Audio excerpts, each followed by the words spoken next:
I've decided not to go to the Apple store anymore because people ask me a lot of questions when I go there.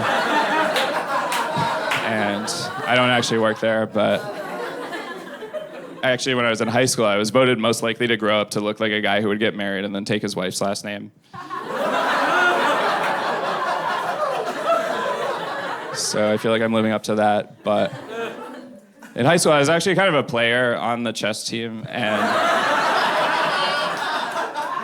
I used to wear Velcro shoes, which are really convenient because, like, when you have them, you don't have to worry about things like tying shoelaces or having friends. I was asking someone recently, I'm like, do you think I could pull off wearing Velcro shoes now? She's like, if you're wearing them now, you should pull them off and wear something else. At one point as a kid, I wrote a letter to Mad Magazine because they said Supergirl was from Krypton. I was like, technically, she's from Argo, which is a neighboring moon of Krypton. And they published the letter. They're like, congratulations, you're right. Enjoy your fortress of solitude.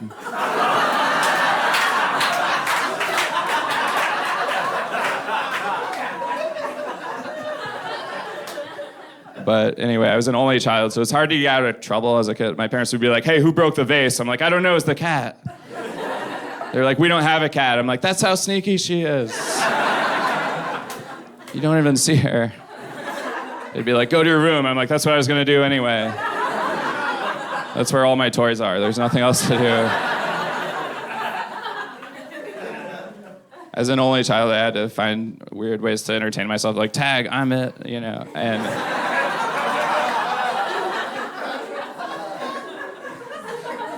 my options were like hide or go seek, because I couldn't do both. I had to either hide while no one was looking for me, or go look for kids that were hiding in happier childhoods. I couldn't do air hockey. I did like air figure skating. That's just me alone at the air hockey table with one of the handles, making designs and then also judging them, like, oh, that was a 7.9. Or like Russian roulette with a Nerf gun, which that probably would have been more fun with other people, because it was just me shooting myself in the head with a Nerf gun every sixth time, and that got embarrassing in front of the hamster, like especially if the teddy bear won, you know. I had a lot of Legos growing up. That was cool. The only thing I couldn't really build with Legos was confidence. I remember when I was little, I really wanted to be a magician, and I did this one trick where I got my dad to disappear emotionally from the rest of my childhood. I loved watching magic shows growing up. Like, I saw this one magician, he was making doves appear out of nowhere. I don't know how to do that. The closest I've come to that is I found a piece of Dove chocolate in my suitcase earlier, and I didn't remember packing it. I was like, ta-da. One time I did America's Got Talent, I met this guy who was a mind reader, and I talked to him for a long time about it. I don't really have any jokes about him being a mind reader, but if I think of one, then he'll let me know. So.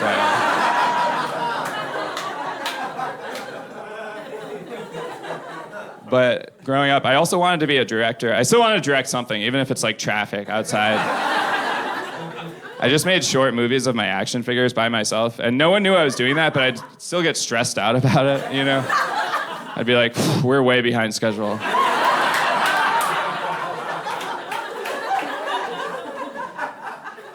At one point, I auditioned for the school play Grease, and they told me I got the part of Alan, which if you saw the movie Grease, you might not remember Alan, because he wasn't in it. That's just a name they made up to make me feel better. My parents came to watch I believe that we will win. The same amount of lines that I had.